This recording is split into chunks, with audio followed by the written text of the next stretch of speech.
A narcissist's tactics in custody battles are the same as the narcissist's tactics everywhere else. It's domination, it's control, it's blaming others, it's hiding the ball wherever possible, it's never taking responsibility.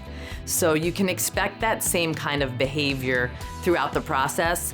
Often, unfortunately, these kinds of individuals match up with attorneys who are not dissimilar to them. So there's a whole strategy that needs to be used to take away the emotion on our side, on your side, that they rely on. A narcissist can't fight with themselves. If we're not giving them any opportunity to exercise their dominion and control, we take the power back. We operate on facts, we prove the facts, we get what we're entitled to, and their ability to dominate and control the situation falls apart before your very eyes.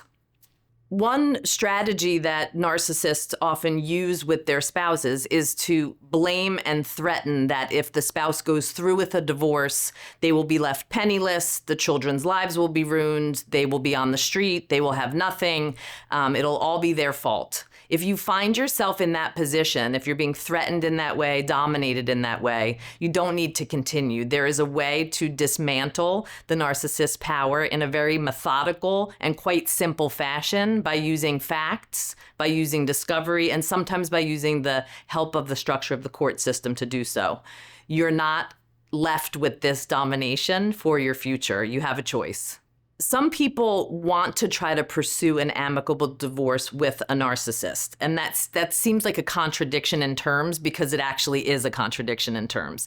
You can have a divorce that ends up being peaceful and ends up with a resolution, but it may not be the way that you think it's going to look. It may not look like a mediation. It may not look like being able to sit around a conference table and hash it out all together. It may not look like you and them and their attorney and your attorney all together.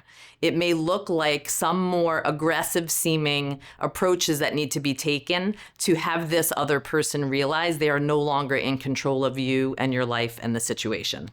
Some emotional survival strategies for spouses of narcissists is to continue to develop a support network for yourself where you can get a reality test for what's actually happening.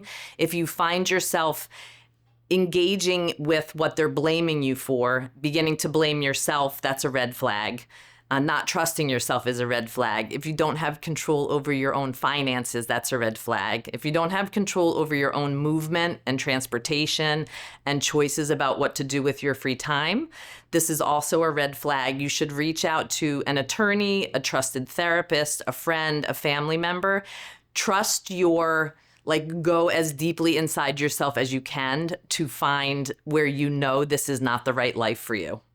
If you are going to be divorcing someone who has been very controlling, dominating, narcissistic, you want to have as much as you can in terms of communications between the two of you, financial documentation, anything that you can that will show that kind of domination. Sometimes it's the absence of information that you have that shows just how dominating the relationship was. Now, I don't want you to mistake what I'm saying for me saying that you should wait. You should not wait. If you're in this kind of relationship, we will gather the documentation as we go. In terms of what you already have, though, don't delete anything is basically the rule of thumb. And if you have access to any financial documents, keep them, copy them. Preferably keep them somewhere outside the home, change your passwords, keep things as private as you can.